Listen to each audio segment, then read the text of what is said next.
안녕하십니까? 지난밤 잘 편히 쉬셨죠? 오늘 함께 또다시 언약에 대해서 공부할 수 있게 된 것을 대단히 감사하게 생각합니다. 이번에 구약에 나타나 있는 언약 5개, 특별히 우리가 구원과 관련된 언약을 함께 공부하게 된 것을 감사하게 생각합니다.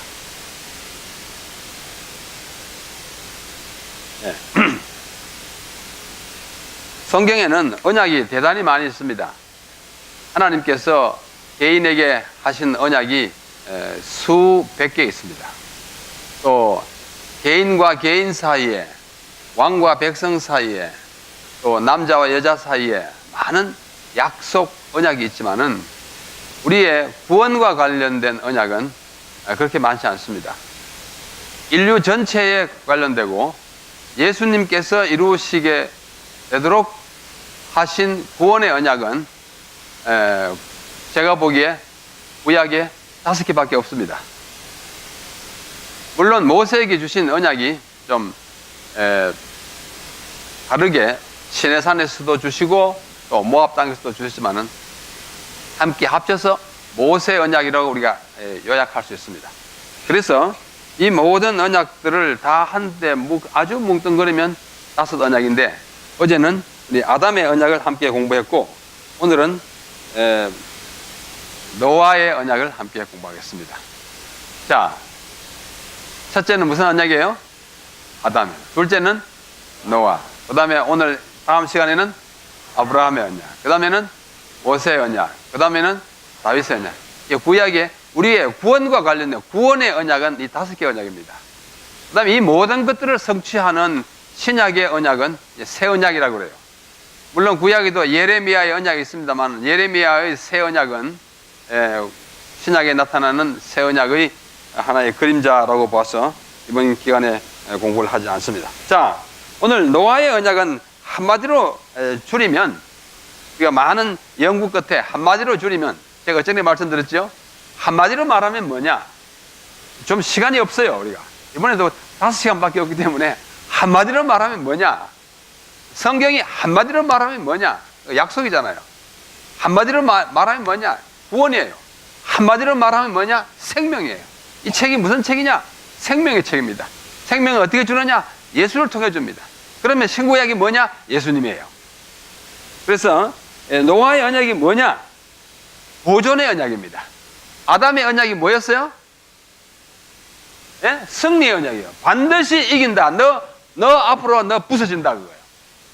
누가? 여인의 후손이, 여자의 후손이 너를 머리를 까부술 것이다. 용어가 좀 험악하지만은 너 머리 깨끗해. 그거 약속하신 거예요. 정말로 사단이 머리가 이제 깨질 것입니다.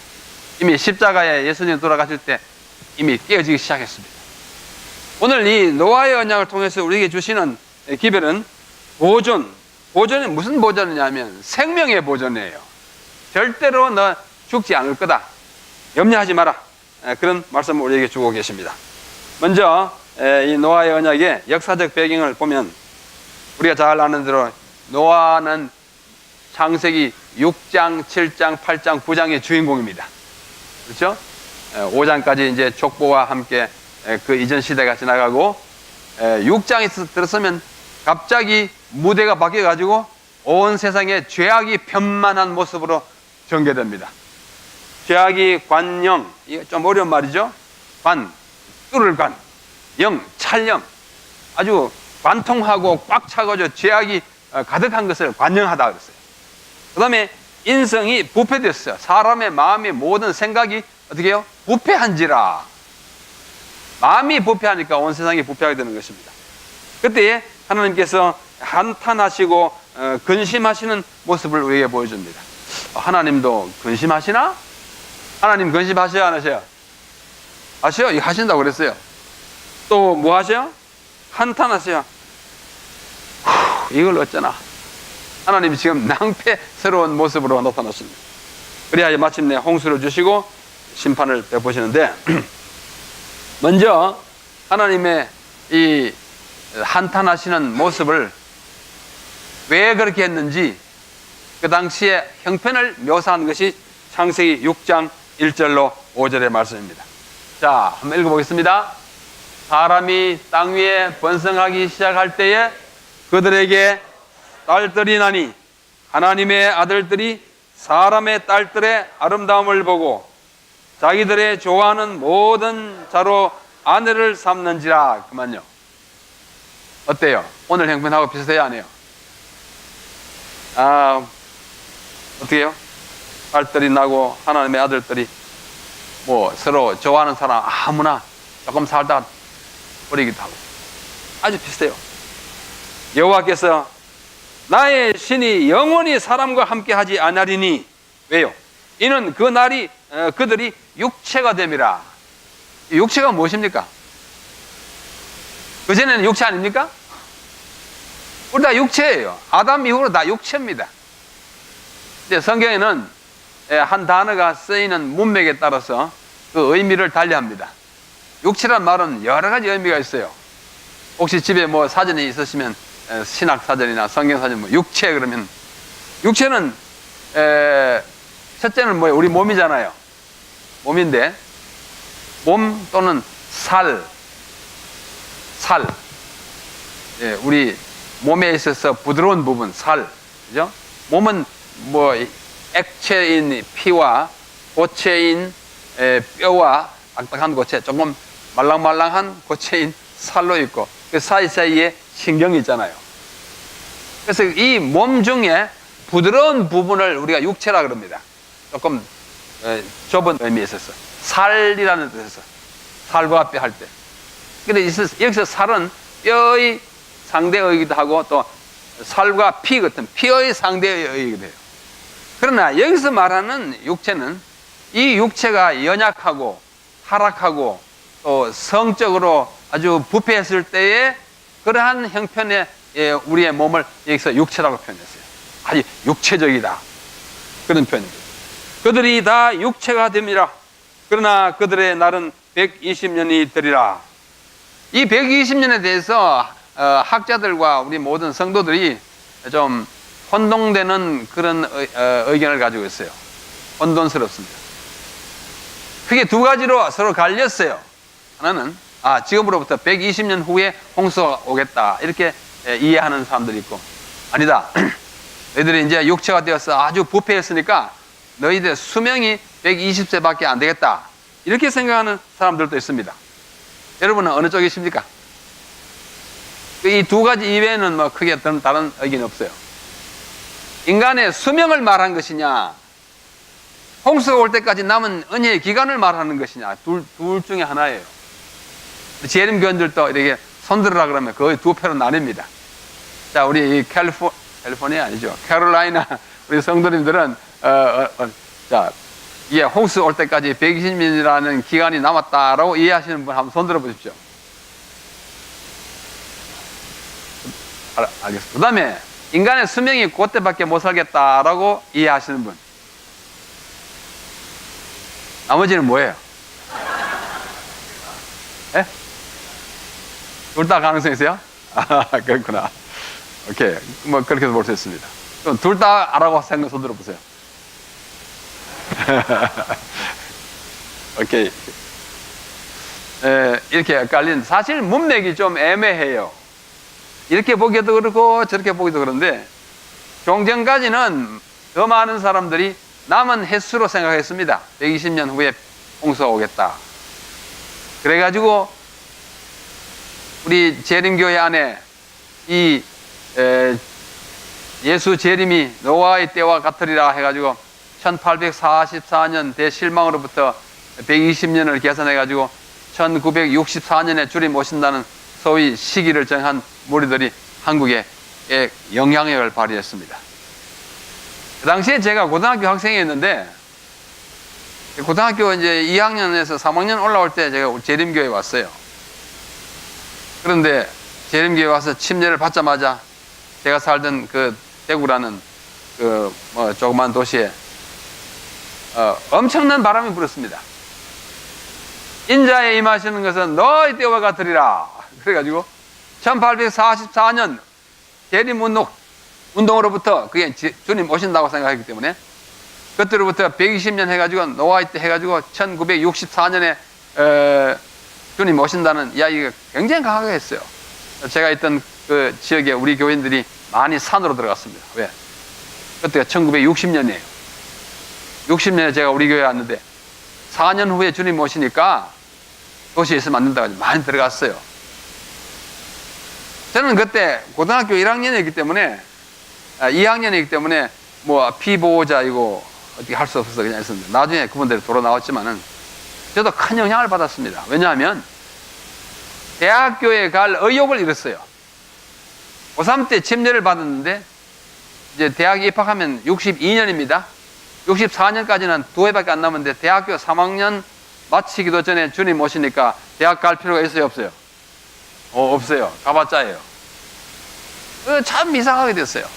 제가 대학 가기를 포기했습니다. 그러나 고등학교 3학년 1학기까지 공부했으니까 나머지 한 학기 채워가지고 뭐나 하자? 졸업이나 하자.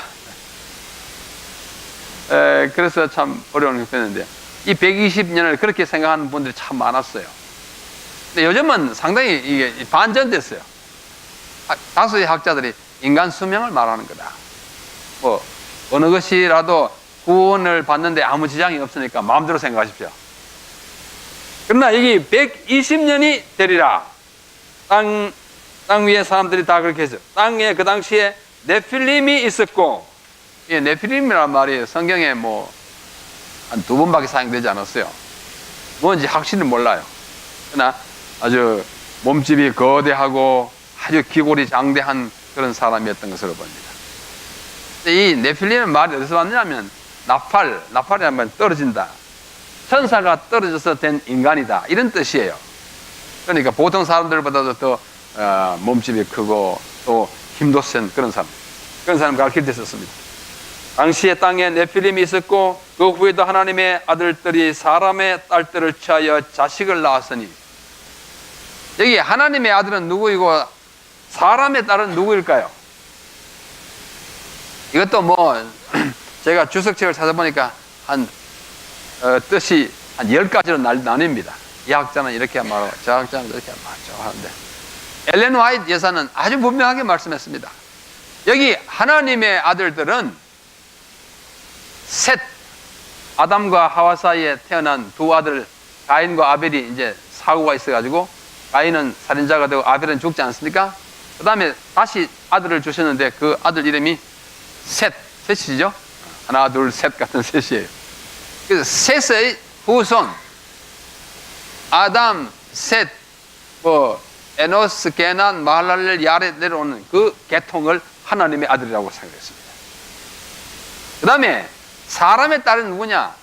가인의 후손들. 하나님에 대한 지식을 잃어버리고 불신하게 된 사람들의 딸을 사람의 딸이라고 했어요. 다시 말해서 하나님의 지식을 온전히 가지고 있는 믿음의 후예에서 난 아들들과 그렇지 못한 자들의 사이에서 태어난 딸들 사이에 이렇게 결혼이 있었다고 해요. 막 자기 눈에 좋으면 다 취해가지고 하는 이 부패한 결혼을 이야기했습니다. 고대의 유명한 사람이 바로 이 네필림이었어요. 여호와께서 사람의 죄악의 세상에 관영함과 그 마음의 생각의 모든 계획이 항상 악할 뿐임을 보시고 이 당시의 상황을 이렇게 묘사한 것입니다. 그래서 하나님이 어떻게 하셨느냐 하니 6절과 7절 땅 위에 사람 지으셨음을 한탄하사. 하나님이 이래 될 줄 아셨을까요? 모르셨을까요? 하나님 모르시는 거 없어요. 처음부터까지 다 아셔요.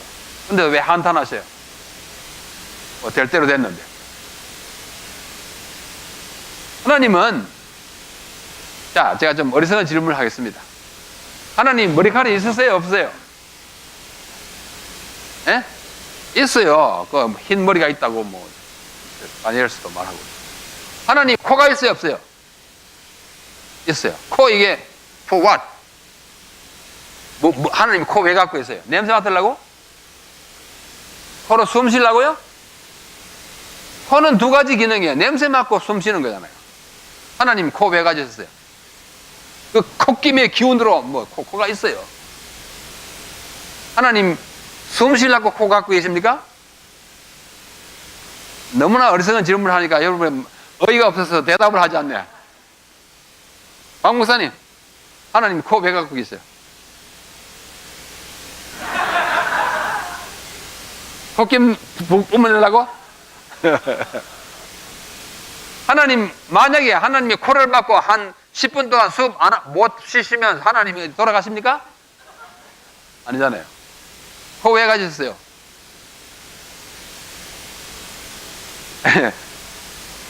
코는 왜 가지셨냐면, 코를 왜 가지신 것으로 나타나시는 거 아니?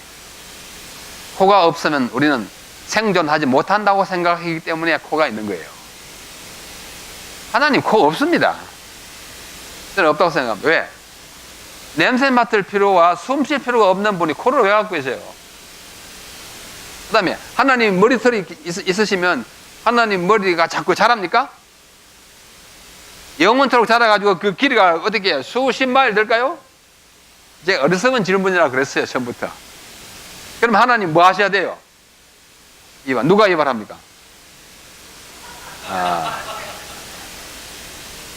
제가 이런 어리석은 질문을 드리고 여러분들이 또 어리석은 대답을 하게 하는 이유는 하나님은 우리가 이해할 수 있도록 나타나시기 때문에 다 있는 거예요. 그렇지 않으면 코 없는 하나님을 상상할 수가 없어요. 코 없는 생명체를 상상할 수가 없어요. 또 머리카락 없는 인격적인 존재를 상상이 힘들어요. 그래서 이를 가지고 이제 신학적으로 뭐라 그러냐면 anthropomorphism, 신과 사람이 같은 성품과 같은 모양을 취한 것으로 나타나시는 그 신인 동형 동성설이라고 그럽니다. 여러분, 천사가 날개 있어요, 없어요? 예? 뭐 날아가니까 있는 거예요. 천사 날개 필요 없습니다. 날개는 어디가 필요했냐면 공기가 있는 곳에서만 필요해요. 공기 없는 저기 올라가서는 날개 아무리 지어도 소용이 없어요. 그렇죠? 공기 없는데 날개가 어떻게 아무리 지어도 안 나갑니다. 그 다음에 천사가 날아서 여기까지 오신다면 하나님 계신 하늘나라에서 수억만 광년을 날아서 오면은 지금부터 몇백억 년 전에 출발해도 아직 도착 못했어요. 천사 날아서 오지 않습니다. 하나님이 보내가지고 오시는 거예요. 공기 없는 곳을 그냥 오는 거예요. 그럼에도 불구하고 우리에 나타난 천사는 뭐예요? 날개가 있어요. 때로는 2개, 그룹은 4개, 스랍은 6개나 있어요. 뭐 천사들이 날개가 2개다, 4개다, 6개다 합니까? 왜 그래요? 2개도, 4개도, 6개도 아니에요. 그렇게 보였을 따름이에요. 보여야 천사라고 생각하기 때문에, 보여야 날아왔으니까, 하여튼 멀리 다 왔으니까, 공중을 왔으니까 날아가겠다고 생각하는 거죠. 제가 생각하기에는 천사가 날개가 없습니다. 앞으로 보십시오. 없을 거예요. 그러나 우리한테 공중에 날아가는데 날개 없으면 아이고 저 떨어진다, 우리가 불안해하는 거예요. 우리가 이해할 수 있도록 하나님이 모든 것들을 이렇게 adjust 하는 것입니다. 자, 그래서 하나님이 이렇게 지구가 온통 죄악이 구렁이에 빠져 있는데 빠졌네, 이거 하나님 아니에요. 야, 너들 왜 이러냐? 한탄이 나와야 하나님이에요. 도덕적인 하나님이니까 막 근심해야 돼요. 그래서 이렇게 표현한 거예요. 몰라가지고 아이고 뜻밖의 긴급 사태가 발생했구나, 이거 아닙니다. 하나님이 그런 분이 아니에요. 그래서 이러한 모습과 함께 하나님이 어떻게 하냐면 땅 위에 지으셨음을, 사람 지으셨음을 한탄하사 마음에 근심하시고 가라사대 나의 창조한 사람을 내가 지면에서 어떻게 해버리라? 쓸어버리겠다, 멸망시켰다. 그래서 사람으로부터 육축과 기는 것과 공중의 새까지 다 그렇게 할 텐데 이는 내가 그것을 지었음을 한탄합니다. 후회합니다. 하나님이 후회하시다니 anthropomorphism이에요. 우리처럼 생각하신 하나님으로 나타나 계시기 때문에 그렇습니다. 그래서 하나님께서 이제 마련하신 것이 홍수예요. 창세기 6장 13절 하나님이 노아에게 이르시되 모든 혈육이 있는 자의 강포가 땅에 가득하므로 그 끝날이 내 앞에 이르렀으니 내가 그들과 땅을 함께 멸하리라 말씀하십니다. 이게 홍수입니다. 자, 그래서 하나님께서 홍수를 내려보냈는데 그 결과는 뭐냐면 땅에 모든 숨쉬는 육체 모든 인간을 다 천하에서 쓸어 멸절하겠다고 하는 것입니다. 죽음인 것입니다. 하나님의 창조의 의지는 죽음이 아니었어요.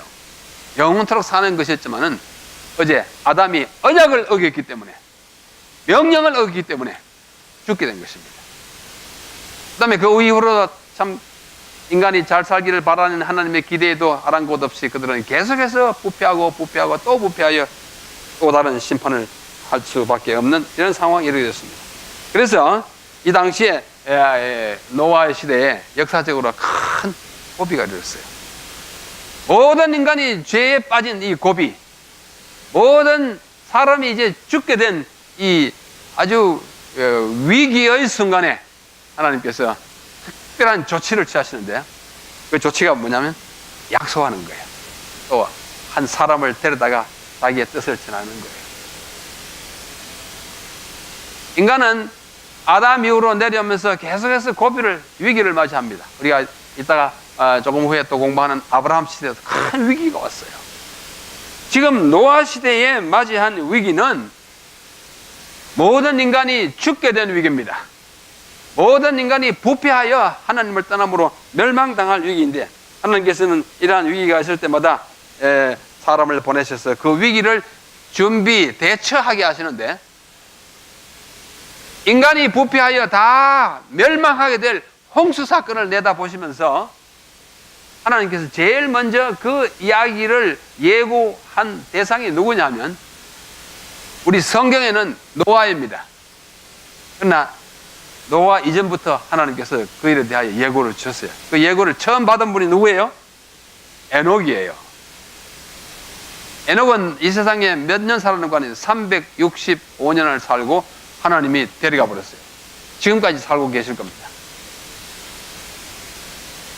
제가 이번에 와서 어제도 또 그제도 우리 박진용 목사님하고 김진원 목사님하고 저를 공항에서 맞이한 이후로 또 우리 김용삼 장로님 댁에서 한밤 자고, 어제 집회 마치고 또 우리 박 목사님 댁에서 어제 밤 12시까지 또 이야기하고, 차에서 이야기하고, 빌리 그레이엄 라이브러리 가면서 이야기하고, 오면서 이야기하고, 온갖 얘기 다 합니다. 한 이틀, 사흘 동안 동행해도 온갖 얘기 다 해요. 한 달쯤 머물면 어떻게 될까요? 시시콜콜 다 보고하고 다 이야기할 거예요. 그죠? 그런데 에녹은 65세에 누구를 낳고? 무드셀라를 낳고 몇 년 동안? 300년 동안 하나님과 뭐 하시더라? 동행하시더라. 300년 동안 동행하면 어떻게 될까요? 온갖 얘기 다 아마 시시콜콜 다 하실 거예요. 그러니까 365년을 지상에 살았는데 300년 동안 동행했으니까 이 동행은 그냥 하나님 계신다 이거 아니에요. 여기 보십시오. 에녹이 하나님과 동행한 것은 황홀경 속에서나 이상 중에서가 아니라 그의 실제적인 말은 제가 넣은 거예요. 일상생활의 모든 의무를 행하는 가운데서였다. 마치 이 형제들하고 제가 동행하는 것처럼 어떻게 일상생활에서 동행했으니까 하나님이 그 속에 깊이 감추던 장래에 대한 비밀을 다 이야기했어요. 300년 동안. 그러니 얼마 한 100년이나 200년 후에 나타날 뭐예요? 홍수에 대해서 이야기를 다 하신 것입니다. 그래서 종일 하나님과 동행하시면서 이제 들은 이야기를 에녹은 그의 집에 와가지고 아들에게 집에서도 동행하죠. 아들에게 이야기한 거예요. 아들이 몇 살이었어요? 아들이 참 무드셀라인데 무드셀라가 그가 65세에 났으니까 이제 300년 동안 동행하는 사이에 계속 300살 무드셀라가 300살까지 에녹 아버지를 모시고 살은 거예요. 사실 그 이름이 머수셀라란 말은 그가 죽을 때 셀라 내가 그거 보내겠다. 그게 홍수입니다. 그가 죽을 때쯤 돼가지고 내가 그거 보내겠다. 이것이 그의 노아의 아니, 에녹이 하나님께로부터 받은 영감의 메시지를 그 아들 이름에 다 주었어요. 아들 이름에 주었어요. 여러분, 자녀를 낳으면 다 이름을 참 잘 짓지 않습니까? 제가 일하던 삼육대학교에는 해마다 제림이가 입학하고 제림이가 졸업합니다. 제림이 많아요. 매년 적어도 셋, 많으면 5 있어요. 박제림이, 김제림이, 이제림이, 황제림이, 별제림이 다 있어요. 왜 그럴까요? 그 부모님이 이 아이가 어떻게 하라고? 제림을 맞이하라고. 우리도 이 아이 이름을 부를 때마다 제림을 준비하자고. 제림, 제림, 제림, 제림. 여기도 제림 있습니까, 혹시? 네? 아, 예림이요. 그거 좋아요. 그게 그거예요. 예림이. 자녀들에게 자기의 소원을 넣어주고 자기가 사는 선지자들은 삶의 메시지를 넣어놔요. 이사야가 아들 2 있었어요. 하나의 이름은 뭐예요? 스알 야숲. 스알. 남은 자가 야숲 돌아오리라. 앞으로 바벨론 포로 같은데 남은 자가 돌아오리라는 것을 그 아들 이름에 넣었어요. 둘째 아들 이름 뭐예요? 마할 살랄 하스바스. 맞죠? 아주 제일 길은 이름이에요. 마할 살랄 하스바스. 노략이 빠르고 포로가 빨리 올 것이다. 노략물이 빠르고 노획물이 빨리 올 것이다. 신속히 들어와가지고 다 잡아갈 것이다. 조심하라, 조심하라. 마할 살랄 하스바스 부를 때마다 그랬어요. 메시지가 있어요.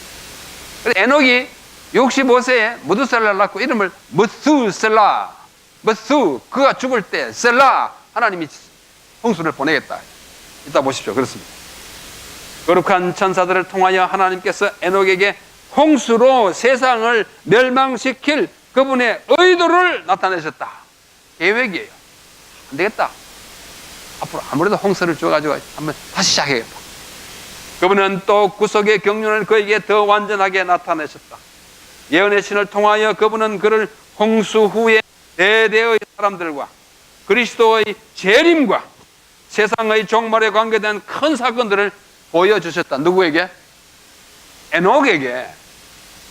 여러분, 성경에는 에녹에 대한 이야기가 조금밖에 없지만은 이것을 더 확대해가지고 넓게 보여준 와이프인의 계시 가운데 이것이 다 나타났습니다. 여러분, 엘렌 화이트 참 놀라운 선지자예요. 이게 다 보신 거예요. 그래서 에녹은 죽은 자에 관하여 근심하였다. 아, 이제 홍수 안 내리고 죽고 또 우리 그 아버지도 죽고 다 죽은 자면 어떻게 하나 마음이 유성성할 때, 그 다음에 의인과 악인이 다 같이 흙으로 돌아가는 이것이 그들의 종말인 것 같이 그에게는 생각되었다. 그는 무덤 저편에 의인의 생애를 볼 수 없었다. 그러나 예언적 이상으로 예언적 비전을 통해서 그는 그리스도의 죽음에 관하여 가르치심을 받았고, 그리스도가 앞으로 죽을 거랍니다. 에녹이 다 봤어요. 다 들었어요. 그가 죽음으로 의인이 다 살 거라고. 무덤에서 그분의 백성들을 속량하시려고 모든 거룩한 천사들이 수행하는 가운데 영광 중에 임하시는 걸 보았다. 재림도 보았어요. 에녹은 정말 많이 보았습니다. 다 봤어요. 그는 또 그리스도께서 2번째 나타나실 때 이 세상에 부패한 상태를 봤다. 오늘날 상태는 이 에녹이 다 봤어요. 굉장히 포괄적인 계시를 그가 보면서 살았습니다. 그래서 이제 인류가 당면한 첫 번째 이 지구적 위기를 앞에 놓고 하나님께서 그 위기 앞에 하나님의 백성을 보존하고 또 살 길을 주시기 위해서 한 사람을 부르십니다. 이것이 역사의 고비마다 역사의 위기를 당할 때마다 하나님께서는 사람을 보내셔가지고 준비합니다. 최후의 마지막 위기에서 사람을 보내시는데 그 사람이 누군지 아세요? 여러분이에요. 재림교회입니다. 자, 여기 첫 고비를 맞이했을 때 우리가 어떤 일을 하셨는지 한번 보겠습니다. 에녹은 65세에 머투셀라를 낳고 그 위에 300년간 하나님과 동행한 이 에녹은 하나님으로부터 많은 말씀을 들었으며 특히 이 세상이 너무 악해졌기 때문에 하나님이 홍수로 세상을 심판하시려는 예고를 들었어요. 그 예고를 듣고 그의 아들 무드셀라에게 다 이야기했습니다. 무드셀라한테 그의 아들 누구예요? 라멕. 남에게 또 다 이야기했어요. 물론 할아버지 얘기도 들을 수 있지만은 할아버지는 이미 하늘로 갔기 때문에 그 할아버지에게서 들은 자기 아버지 무두셀라에게서 듣고, 또 라멕은 좀 이따 누구 낳았어요? 노아 낳았어. 노아. 또 이야기하고, 이 노아는 또 그 할아버지 무두셀라에게서 직접 들었어요.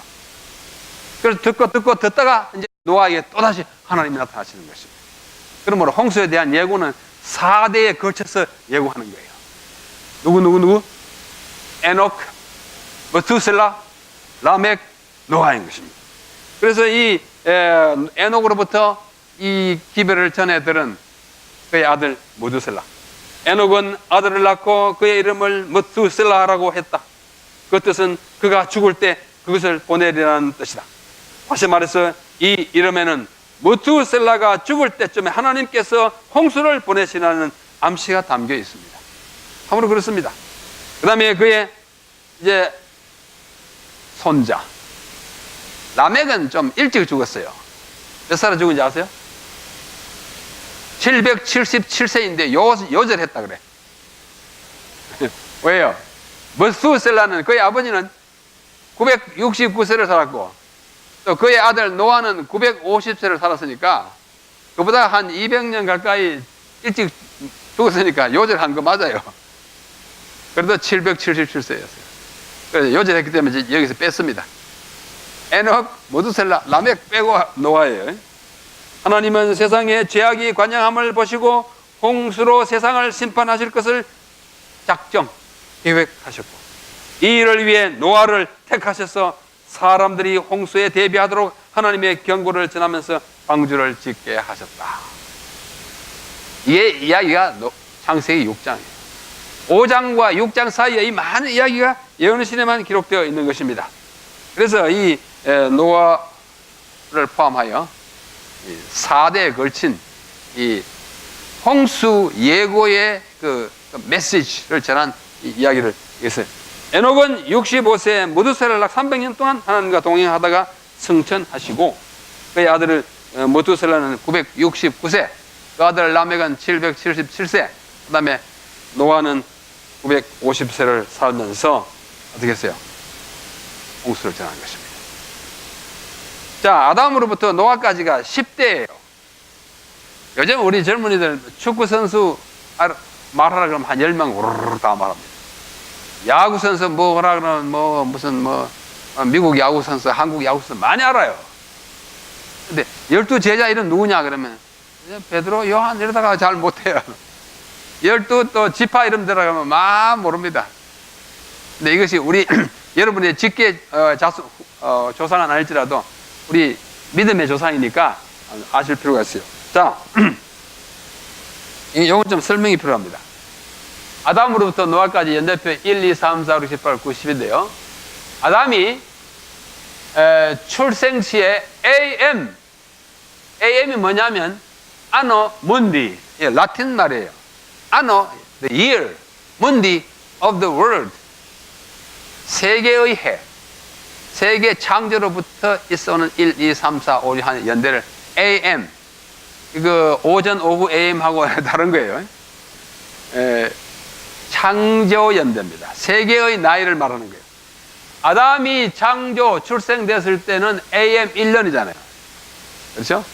이 세계가 이제 창세기 1장에 이제 현지 창조 때 마지막 날에 아담이 했기 때문에 1년 같이 보여. 그러니까 이 창조의 연대, 아담의 나이는 같이 가는 거 맞죠? 1년이고, 그가 아들을 낳을 때의 나이가 130세에 셋을 낳습니다. 그 앞서 가인과 아벨 낳지만 사고로 이제 끝나고 130세에 셋을 낳고 800년을 더 살다가 930년을 향수했습니다. 아담이 930년 살았어요. 참 길게도 살았어요. 우리는 아직 100년도 못 살고 이러고 있는데 930년을 살았으니 참. 하와는 몇 살까지 살았어요? 하와? 네? 성경에 없는 건 우리가 몰라도 돼요. 여기는 구원에 아무 지장이 없어요. 그런데 이제 성경 이외에 문헌이 참 많아요. 유대인들 문헌이 굉장히 오래전부터 오는 문. 아담과 하와의 생애라고 하는 이제 위경이 있어요. 성경이 아닌 바깥에 그런데 그거는 옛날부터 전해 내려온 이야기를 쓴 거예요. 그 위경에 의하면 아담이 죽고 나서 일주일 후에 하와가 죽었어요. 그 죽는 장면도 참 애처롭고 아주 슬퍼요. 자, 그 시간이 없으니까 그만하고. 그래서 930년을 살고 죽으니 그때 사망 시의 AM이 역시 930년이 되겠죠? 나이 같이 가니까. 그 다음에 셋이 태어날 때는 이제 아담이 130에 태어났으니까 130년 AM에 태어났고, 그가 105세 때에 아들을 낳고 807년을 더 살았더니 912년을 살고 죽으니, 그거는 죽을 때의 연도가 여기에다가 130을 더한 거예요. 1042년에 죽었어요. AM. 여러분 다 따라오고 계시죠? 하나만 더 할게요. 에노스는, 아담, 셋, 에노스는 출생할 때에 235년 AM이에요. 왜냐하면, 왜 그래요? 왜 235년이에요? 요거에다가 요거 더한 거예요.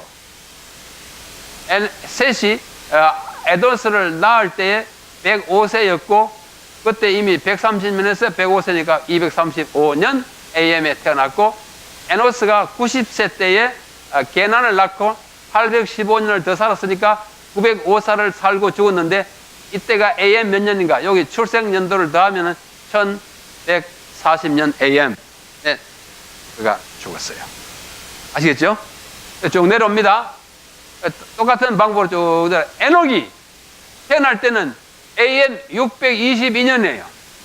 다시 말해서 아담이 몇 살 때 에녹이 태어났습니까?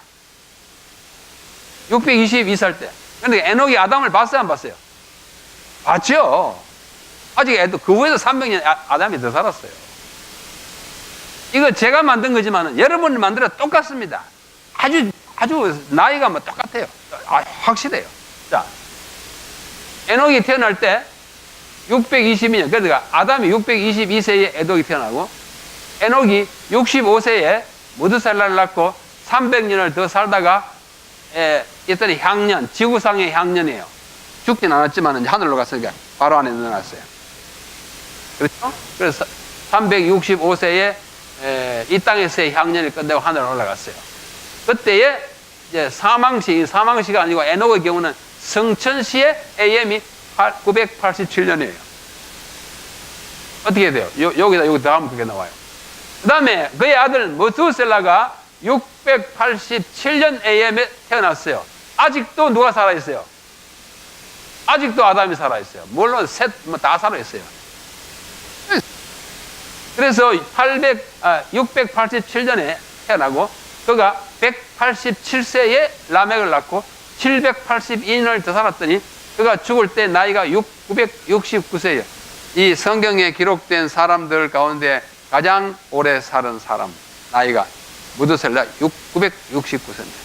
그때 AM이 몇 년인 거 아니? 여기에다 요거 더해요. 687년 나가지고 969세를 살았으니까 1656년 AM 누가 죽었어요? 무드셀라 죽었어요. 그 다음에 무드셀라의 아들 라멕은 874년 AM, 아직도 아담이 살아있어요.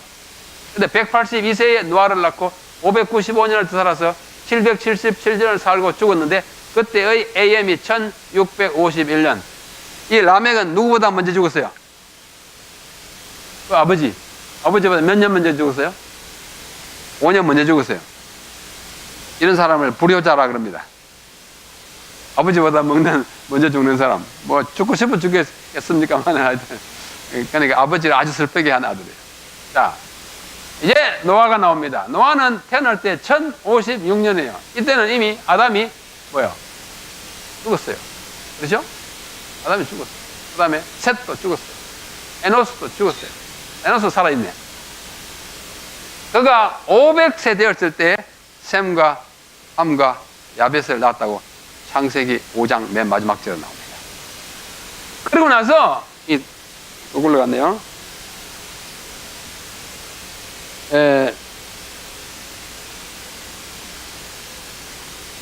어떻게 하면 어떠나. 자, 그렇게 하고 나서 이게 하나 더 갔네요. 950세를 살고 죽으니 1056년에 태어나서 950년을 살았으니 몇 년에 죽었어요? 2006년. 2006년, 지금부터 한 9년 전이에요. 제가 한국에서 어느 시골에 가서 노아 홍수 얘기를 좀 했더니 그 초등학교 다니는 애가 집에 와가지고, 엄마, 노아가 내 태어난 날 돌아갔을 때 노아가 내 태어난 해에 돌아갔을 때 그러더래요.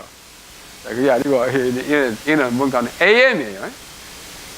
여기에서 자세히 보시면 홍수는 노아 나이 몇 세 때 일어났죠? 600세에 일어났어요. 성경에 분명했어요. 그러니까 태어난 것은 언년관이 1056년이잖아요. 1056년에 태어나가 600세니까 더하면 AM 1656년에 그가 어떻게 했어요? 홍수를 맞이하게 된 거예요. 노아 홍수 해하고 똑같은 해에 누가 죽었어요? 1656년 AD. 예. methuselah, 그가 죽을 때, methu라는 말은 그가 죽을 때는 뜻이에요. 마웨트 우, 그가 죽을 때, 그의 죽음의 해에 셀라, 내가 내보내겠다, 내보낸 것입니다. 그래서 그의 이름이 정말 분명해요. 분명하게 죽을 때 보내진 홍수를 여기서 볼 수 있습니다. 이것을 좀 더 이제 막대 앞으로 그리면, 자, 아담은 AM 1년에 나서 930세 죽었으니까 930년. 여기 막대기 노란 게 하나가 100년씩입니다. 900하고도 30년. 셋은 130년에 태어나가지고 105세에 에노스를 낳고 807년을 더 살아서 912년을 살았으니 그가 죽은 해는 1042년. 여기까지 1000이고, 등등 1140년에 죽고요. 게나는 이렇게, 마할랄렐 이렇게, 야렛은 이렇게, 에녹은 612년에 태어나서 622년이요.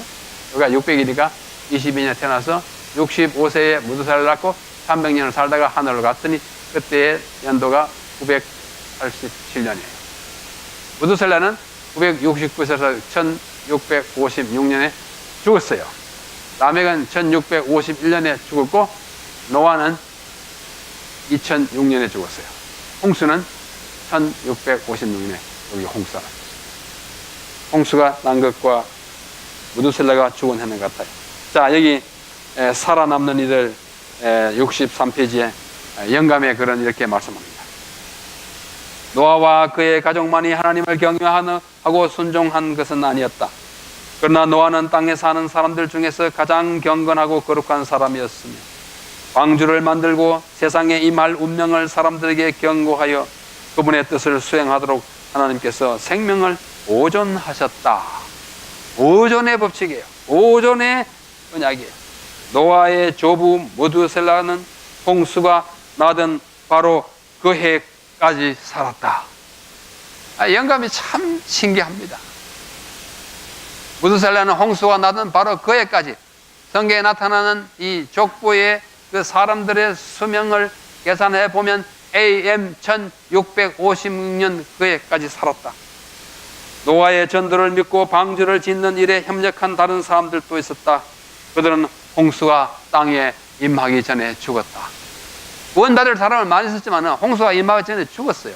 그 당시에 살아있던 사람 가운데 방주를 탄 사람은 노아의 가족밖에 없다는 것입니다. 노아는 설교와 또 방주를 건조하는 일을 통해서 세상을 견책하였다. 말로뿐만 아니라 행동으로서. 우리 주님의 재림을 전가하는 사람들은 재림의 이야기만 할 것이 아니고 우리의 삶을 통해서 준비하는, 방주 짓는, 이 현대 21세기식 방주 짓는 일을 하면서 이 재림을 전해야 진정한 재림 교인입니다. 그래서 이렇게 말씀하십니다.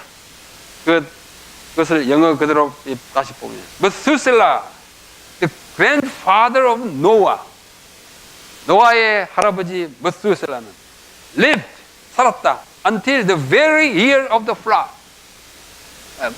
강조하기 위해서 제가 영어로 다시 합니다. 바로 그 해까지 무두셀라가 살았어요. 노아와 그의 가족이 방주에 들어간 후 7일 동안 폭풍우가 올 아무런 징조도 나타나지 않았다. 와, 굉장히 초조했습니다.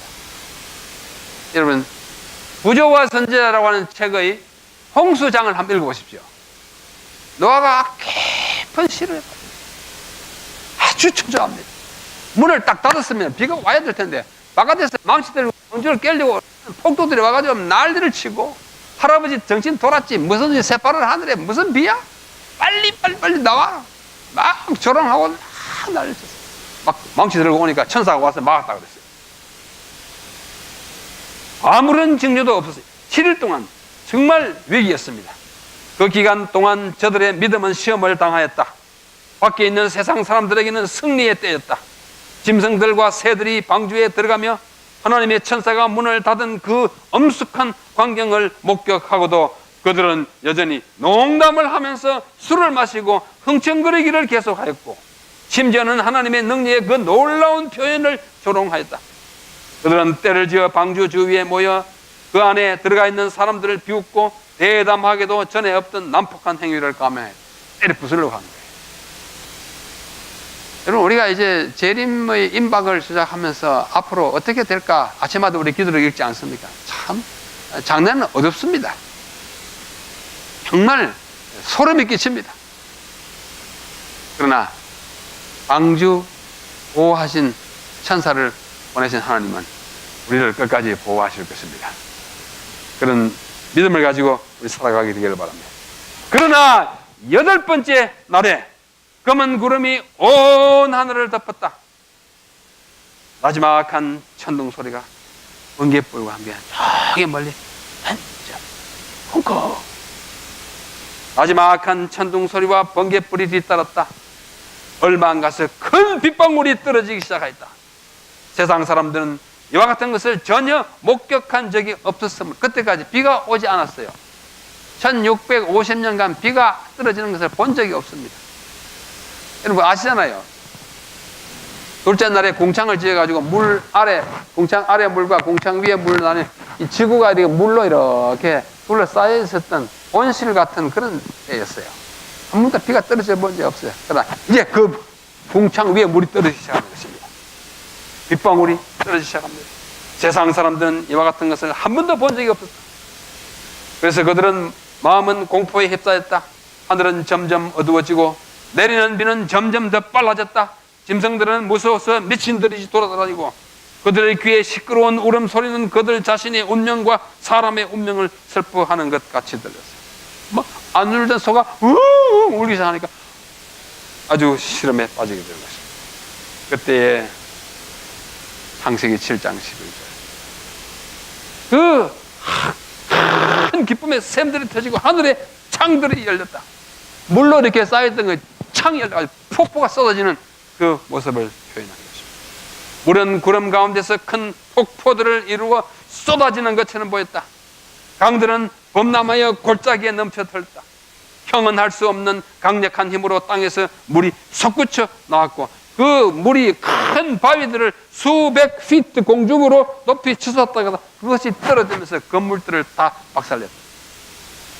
보통의 샘이 아니고 아주 분수도 아주 엄청난 분수, 큰 바위 덩어리를 지켜 올려가지고 떨어뜨리는 그런 분수. 그게 홍수예요. 여러분, 창세기 6, 7, 8, 9장 읽으실 때 와이프인이 쓰신 홍수에 관한 이야기를 읽어보시면 정말 실감합니다. 와이프인이 다 보신 것으로 저는 이해합니다. 어떤 이들은 절망 중에서 필사적으로 방주를 부수고 방주 안으로 들어가고자 애썼어요. 늦게라도. 그러나 견고하게 건조된 그 방주는 깨어지지 않았다. 어떤 이들은 방주에 매달려 있다가 밀어닥치는 물결에 휩쓸려 가거나 바위와 나무에 부딪혀서 그들의 손을 놓칠 때까지 방주에 매달려 있기도 하였다. 사정없이 불어대는 바람을 맞고 거대한 방주 전체가 진동하였으며 물결이 칠 때마다 뒤흔들렸다. 여러분, 해난 사고를 당해보지 않으면 그걸 잘 알지 못합니다. 해난 사고. 우리 박진만 우리 장로님 한국에 계실 때 저와 참 친하게 또 우리 성지순례단 인솔하는 일을 참 헌신적으로 도와주신 것을 우리는 감사하게 생각하고 있는데, 한 번은 우리가 진짜 죽을 뻔했어요. 얼마나 위급했는 거 아니? 지중해 그 폭풍이 엄청나게 셉니다. 이 조그마한 배를 탔는데 이 파도가 쳐가지고 이렇게 오면 배가 이렇게 갔다가 또 파도를 넘어가면 이렇게 하면 마치 그 바이킹 그 놀이터에 있는 그것처럼 간담이 쌀하고 물은 차들어오고 그랬어요. 36명이 다 죽는 줄 알았어요. 그때 우리 목사님 한 분에게 기도를 시켰어요. 한 분은 아니죠. 돌아가면서 계속 기도했어요. 저 호남 앞에 있던 조효정 목사 뭐 기도할 때 마이크를 잡고, 하나님, 우리가 여기서 죽을 수는 없습니다. 우리가 여기서 죽을 수는 없대. 그때 죽는 줄 알았어요. 우리 김진경 장로, 형수, 최은희 집사님도 그때 죽을 뻔했어요. 우리 다 죽을 뻔했어요. 더 흉악한 파도가 어디 하고요? 다음 주에. 나 인명들이 울부짖고 폭풍 가운데서도 이게 제가 빠졌네요. 홍수가 안 났는데도 이러니 감사합니다. 그러나 폭풍 가운데서도 그것은 계속 안전하게 떠 있었다. 하나님 보호하시는 것입니다. 능력이 탁월한 천사들이 그것을 보호하도록 명령을 받았다. 참 실감나요. 저는 이걸 자주 읽습니다. 이걸 읽으면 앞으로 어떤 폭풍이 와도 괜찮겠다 생각이 듭니다. 폭풍 가운데서도 짐승들은 사람에게 도움을 구하려는 듯이 그들에게로 막 달려갔어요. 자기를 늘 보호하던 사람들이 자기를 도와줄 줄 알고 짐승이 사람들에게 막 달려갑니다. 어떤 사람들은 짐승들이 좀처럼 죽지 않으며 불어오르는 물을 피하여 제일 높은 곳으로 올라가는 것을 알고, 왜? 사람보다는 힘이 세니까 빨리 갈 줄 알고 힘센 짐승들 위에 그들의 자녀들과 자신들을 붙들어 내었어요. 소덩이 엎혀가지고 아이와 함께 매가지고 소가 한국대로 가면 살려고. 어떤 사람들은 언덕이나 산 꼭대기에 있는 나무에 자신들을 단단히 붙들어 메었다. 그런 나무들이 뿌리째 뽑혀 거기 자신들을 묶어 메었던 사람들과 함께 소용돌이 치는 파도 속으로 휩쓸려 들어갔다. 안전하게 보이던 곳들이 하나씩 무너졌다. 물이 계속 더 높이 불어오르자 사람들은 제일 높은 산으로 피난하였다. 가끔 사람과 짐승이 발 디딜 곳을 서로 먼저 차지하기 위해서 싸우다가 같이 다 필설로 형용할 수 없는 위기, 이 폭풍인 것입니다. 자, 제가 지금까지 말씀드렸던 이 주변 상황을 이렇게 연대 수가 있어요. 제가 이 컴퓨터를 잘 못합니다. 몇 개 이제 뭐 이렇게 조금 흉내내는데, 이거 그런 일이라고 여러 시간 바쳤어요. 그래도 괜찮지만은 한번 보십시다. 자, 요게 노아 홍수 나던 해의, 그러니까 AM 몇 년입니까? 1656년 1월이에요. 1월에는 무드셀라가 죽었어요. 왜? 같은 해에 죽었다 했으니까. 무드셀라 2월에 홍수가 납니다. 그때가 1656년, 노아의 나이로는 600세 때에 홍수가 납니다. 자, 여기 노아 600세 때, 다시 말해서 AN 1656년 2월 17일에 홍수가 나기 시작합니다. 그래서 그 앞서 7일 동안 노아가 고민했잖아요. 방주에 들어가고 7일 후에 비가 오기 시작했는데, 그러므로 방주는 언제 들어갔느냐 하면 2월 17일에서 7일 전에 들어갔어요. 아마 2월 10일에 들어갔어요. 이 모든 숫자가 성경에 있어요. 그래서 그 해에 죽었다 하기 때문에 방주가 10일에 들어갔으니까 10일 바로 직전 뭐 한 열흘 동안에 돌아가지 않을 것 같고, 넉넉 잡아서 1월에 돌아갔다고 저는 생각합니다. 그래서 홍수가 며칠 동안 계속된 거 아니? 40일 동안 계속됐다 그래요. 40일 동안 비가 오고 그치고 7장 창세기 12절 17절에 나타나요. 그러고 나서 집중 폭우, 이번에 이 사우스 캐롤라이나에 있었던 그보다도 더 큰 폭우, 40일 동안. 이번에 40일 왔습니까? 한 보름 못다 말았죠. 40일 동안 온 천하가 이제 물에 잠기지 않았습니다. 그러고 나서 150일 후에 7월 17일, 2월 17일에서 150일, 5달 후에 이가 거치고 광주가 아라산에 머뭅니다. 이가 거친 것은 여기지만은 물이 이렇게 내려가는데 아르바가 걸렸어요. 광주가 아라산에 머문 것이 8장 1절로 4절에 7월 17일에 물렸습니다. 150일 동안 배 안에서 이렇게 홍수는 지나갔지만은 40일 동안 하고 나서 표류하다가 머물렀습니다. 그래, 이 7월이에요. 그래, 7월 그때로부터 언제까지? 10월 1일에 산들이 보이기 시작합니다. 여기 산들이 보이기 시작합니다. 그래서 산들이 보이기 시작하니까 7월 17일부터 날짜를 계산해보면 74일이더라고요. 괄호 안에 있는 숫자는 계산해서 한 것이고 성경에 언급은 없어요. 괄호가 없는 성경에 언급된 숫자입니다. 그래서 10월 1일 했으니까 7월 17일부터 74일 지난 후에 산들이 보이기 시작하고 창세기 8장 5절, 그때로부터 또 40일 후에 거기에 나와요. 40일 후에 까마귀를 내보내고 비둘기를 내보내는 일이 8장 6절로 12절에 나옵니다. 그 다음에 또 그 다음 달이 지나고 그 다음 해 노아가 601세 1월 1년이 지나갔어요. AM 1657년 1월 1일 광주 문을 열었다고 8장 13절에 기록되어 있어요.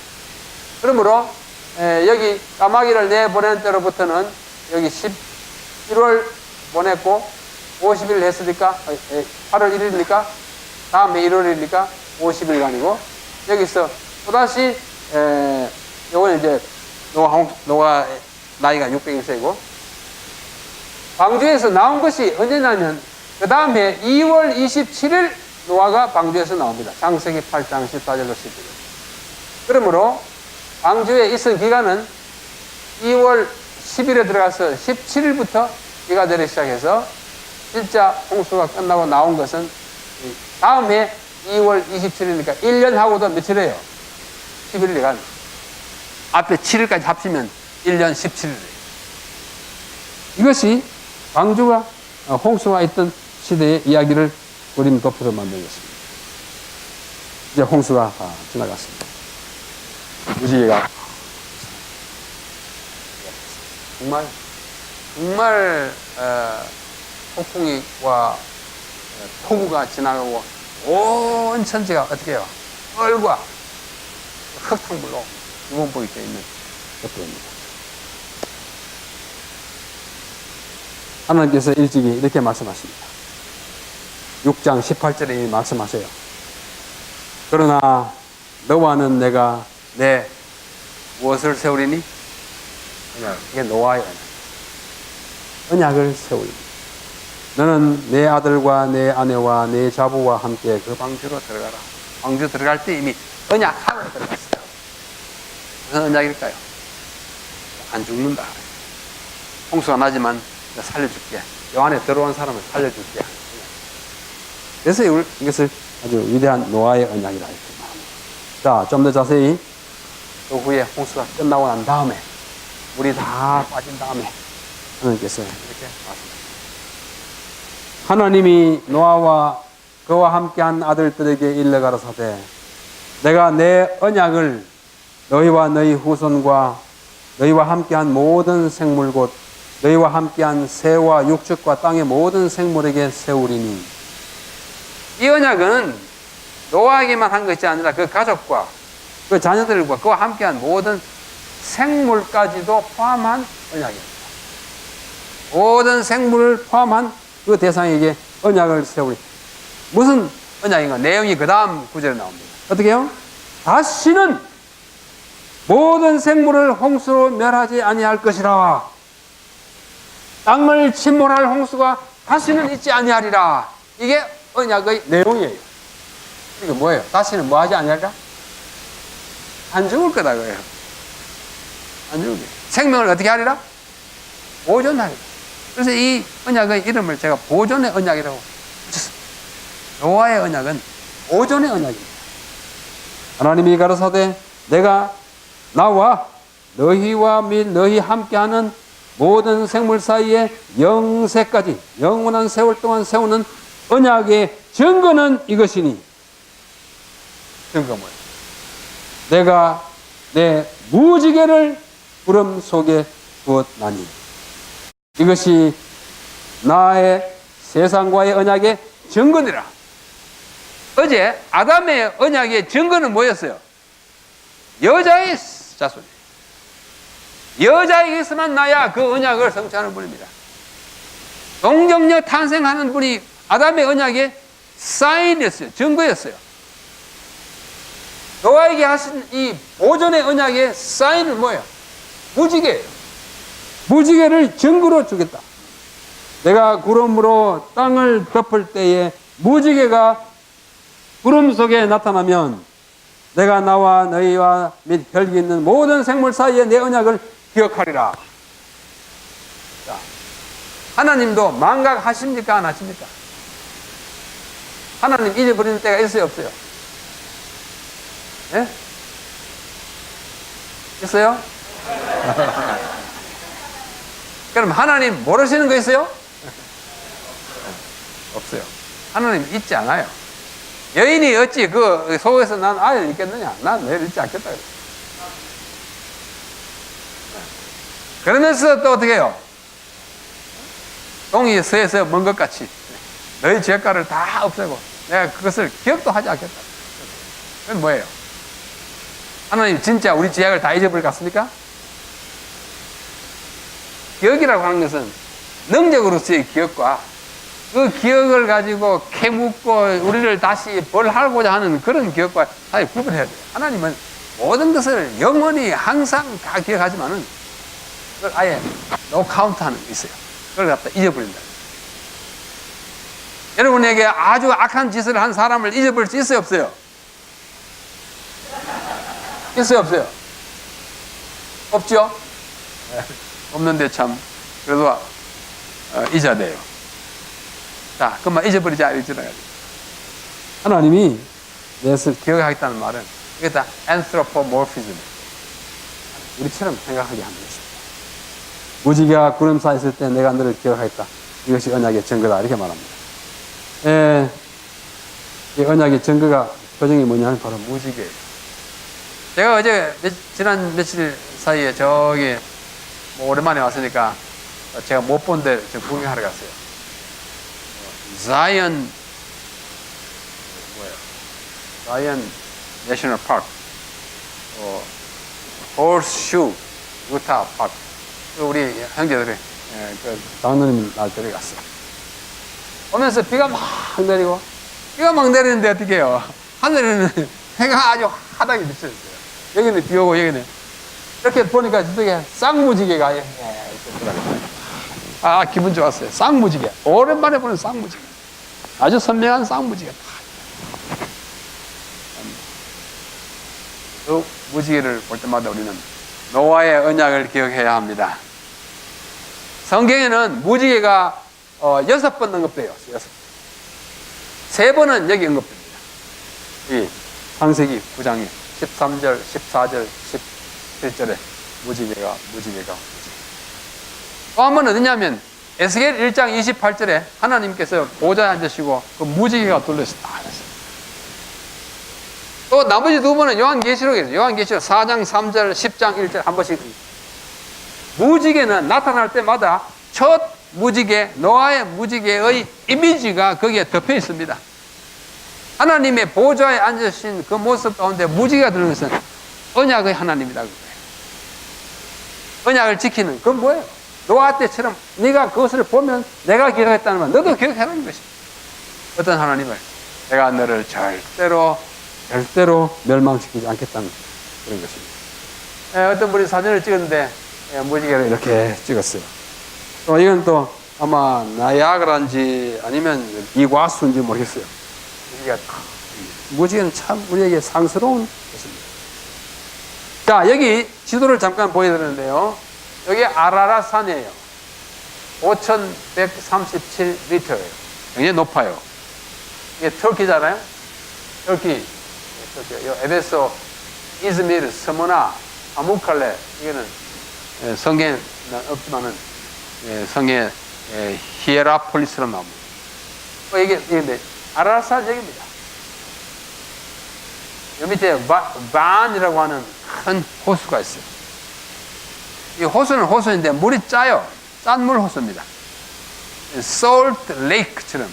레이크는 레이크인데 솔트 레이크예요. 그죠? 여러분, 바다와 호수를 구분할 줄 아십니까? 바다와 호수는 어떻게 구분해요? 물 맛으로는 구분하면 안 돼요. 솔트 레이크는 호수인데 솔트잖아요. 이것도 그런 호수인데 이 아라라산이 그때 그 산임에 틀림없습니다. 모든 뭐 지리학자들이나 성경학자들 다 그 산.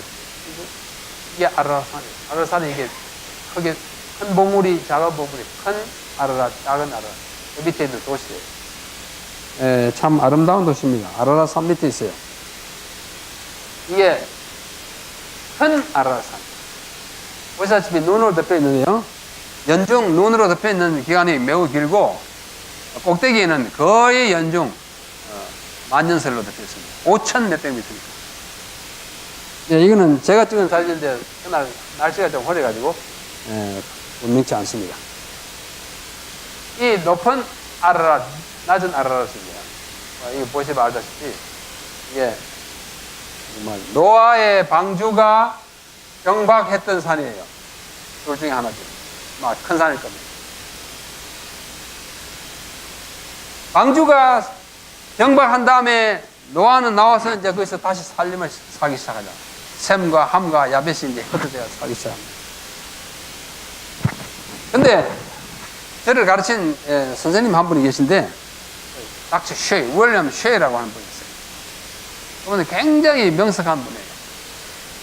한 번은 저기 콜로라도 덴버에서 세계 과학자들과 성경학자들이 같이 모여가지고 회의하는 때가 있어. 몇 년 전에. 제가 거기 오라고 그래서 갔어요. 근데 이 쉐이 박사님이 논문을 하나 발표하는데요. 제가 깜짝 놀랐어요. 이 아라랏산 밑에서 비석을 하나 발견했는데, 한 개 아니고 비석이 여러 개 있어요. 근데 아주 고대의 언어로 기록되었어요. 근데 이분은 머리가 얼마나 이렇게 명석하죠. 또 이게 한동을 잘하세요. 고대 언어도 많이 알고. 근데 그 중에 2개의 비석에서 그 비석을 이분이 해독을 했어요. 자기 해독했대요. 한 비석은 노아의 사모님 비석이래. 미시스 노아. 또 하나의 비석은 셈, 맏아들은 아니에요. 둘째 아들인데 늘 이름이 먼저 나오니까. 셈의 비석이라고 그분이 판독을 했어요. 사람들이 과학자들하고 성리학자들 전부 깜짝 놀랐어요. 정말로 그렇지는 나중에 봐야 알지만 이분이 확신하고 그걸 판독을 했습니다. 노아의 아내에 대한 이야기가 적힌 비석과 셈의 이야기가 있습니다. 자, 이 사진을 보시면 이거는 아라랏산이 아니고 아라랏산의 밑에 도시 그 반대편에 있는 조그만 산이에요. 이게 보면은 꼭 방주처럼 생긴 거 있죠? 이 방주처럼 생겼어요. 제가 갔을 때가 2월 달이어서 눈이 많아요. 이게 그렇게 높은 산은 아니에요. 아라랏산에 비하면 아주 낮은 산인데 반대편에 있는 조금 큰 산. 이렇게 된 것을 누가 봤는고 하니 그 터키의 그 공군 대비가 봤어요. 이제 올라가 그 안에 아까 이렇게 생겼는데 직접 건너가서 찍은 사진입니다. 자, 한 번 더 여기다 보시다. 그때 저와 함께 같이 간 세종거장 이분은 지구과학자인데 지금 삼육대학교에 교수로 있어요. 자, 이 캡틴 공군 대위겠죠. 일한 루티나라고 하는 이 터키 나토에 속한 나토 아시죠? 북대서양 조약기구 나토에 속한 터키 공군의 파일로트가 1959년에 이 사람이 뭐 한 사람이냐, 매핑 미션을 한 사람이에요. 동부시계. 그래서 이 비행기 타고 딱 지나가다 보니까 뭐가 보입니까? 방주 같은 거 보여요. 그래서 이 일한 대위가 신고를 해가지고 아주 집중적인 과학 연구가 시작됐습니다. 캡틴 일한 루피나르. 그분이 아주 그 해가지고 유명하게 돼가지고 그것이 방주겠다 해가지고 막 이렇게 정부에서 파는 것을 허락하지 않기 때문에 시추, 이 플라밍을 해가지고 그 안에 나무가 있다 없다 연구 많이 했어요. 아까 말씀드린 닥터 쉐이더 거기 가서 직접 연구를 실시한 사람들 가운데 혹시 이 산에 가시면 그 쉐이 박사님이 쓴 그 기사가 거기에 말을 드렸습니다. 그 다음에 이분이 재림교인인데 런 와이어트라고 하는 의사였는데요. 근데 이게 고고하고 아주 재밌게 연구하는 사람이 노아 방주를 발견했다고 해가지고 아주 센세이션을 일으켰습니다. 이분은 방주만 발견하지 않고 십계명 돌비도 발견했다, 신해산도 발견했다, 새로운 신해산. 그 다음에 또 뭐 발견을 많이 해요, 이 사람이. 근데 발견 한두 개 하면은 좋은데 너무 많이 하면 그거 가짜입니다.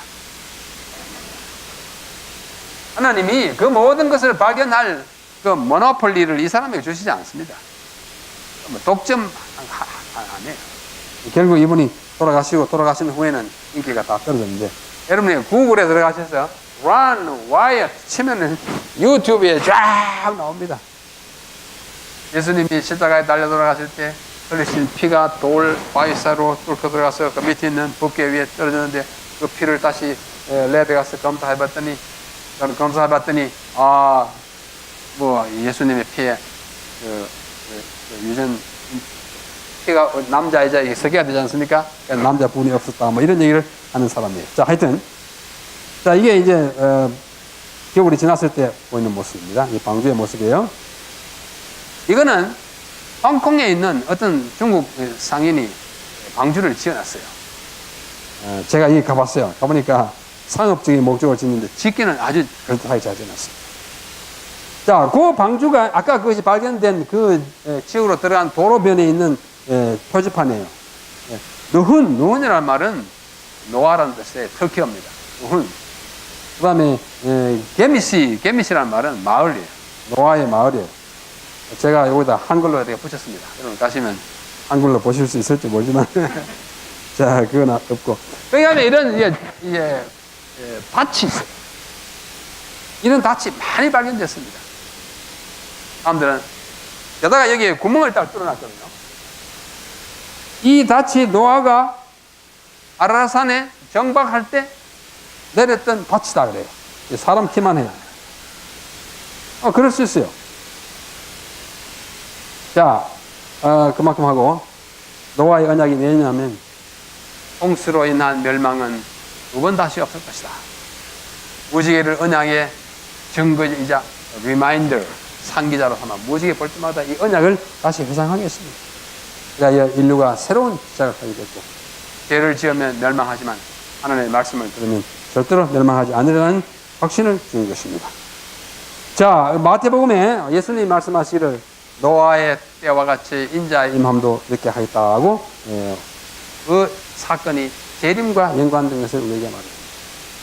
다시 한번 무지개가 구름 사이에 있으니 내가 보고 나 하나님과 땅에 무릇 혈기 있는 모든 생물들 사이에 영원한 언약을 맺겠다. 언약을 우리에게 주시게 된 것입니다. 노아의 언약은 영원한 언약이에요. 여러분, 영원하다는 말은 히브리 말의 올라움의 번역입니다. 영원하다. 영원하다는 말은 우리 동양적인 생각으로는 또는 영어를 사용하는 eternal, perpetual 이런 것은 끊이지 않고 계속되는 걸 말합니다. 그러나 히브리어의 영혼은 그거 아니에요. 네가 종을 사거든 귀에다가 고리를 끼워서 영원히 너의 종을 삼아라. 우리 식으로 하면 그거 안 죽고 영원히 살아야 영원한 종이에요. 소돔과 고모라가 영원한 불에 타리라. 우리 식으로 하면 그 불이 아직도 타고 있어야 합니다. 그러나 히브리어의 올라오는 그거 아닙니다. 목적이 달성될 때까지 그가 죽을 때까지, 이 언약이 이루어질 때까지 영원한 언약이. 이 언약이 우리 주님으로 말미암아 다 이루어지게 된 것입니다. 자, 결론적으로 노아의 언약은 무조건적인 언약입니다.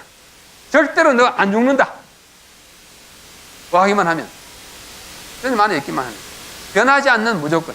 물론 방주를 타는 것은 조건이지만 아무런 전제 조건이 없어. 네가 잘나서도 아니고 못나서도 아니고 하나님의 말씀에 따라 내가 멸하지 않겠다고 하는 그 일을 기억하고 행하기만 합니다. 절대적인 우리 주님이 헤세드, 인자하신 하나님, 성실하신 하나님, 언약을 지키신 하나님의 사실을 우리에게 보여줍니다. 자, 노아의 언약은 무슨 언약이에요? 보존의 언약이에요. 그 생명이 보존될 것을 우리가 말했습니다. 아담의 언약은 무슨 언약이에요? 성리의 언약. 아담의 언약의 증거는 뭐예요? 여자의 후손입니다. 노아의 언약의 증거는 또는 조건은 보이는 이상은 무지개인 것입니다. 무지개가 하나님의 보좌를 두르고 있다는 사실은 내가 노아의 언약을 지키겠다는 또한 제 확인이다 하는 것입니다. 이어지는 언약을 통해서 우리 하나님께서 얼마나 우리를 구원하기 위해서 계속 약속을 해주셨는지를 함께 보게 되겠습니다. 잠깐 기도하고 마치겠습니다. 하나님 아버지, 오늘 아침에 주님의 날, 이 거룩한 날 아침에 노아의 언약을 다시 생각하게 되었습니다. 우리의 생명을 보존하시겠다고 언약하신 이 언약을 믿사오니 우리를 끝까지 붙들어 주시옵소서.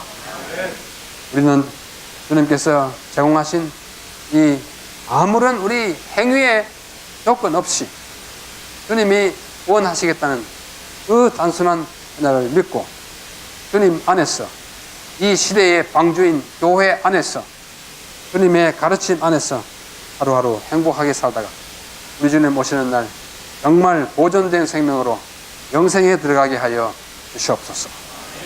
예수님의 이름으로 기도하옵나이다. 아멘.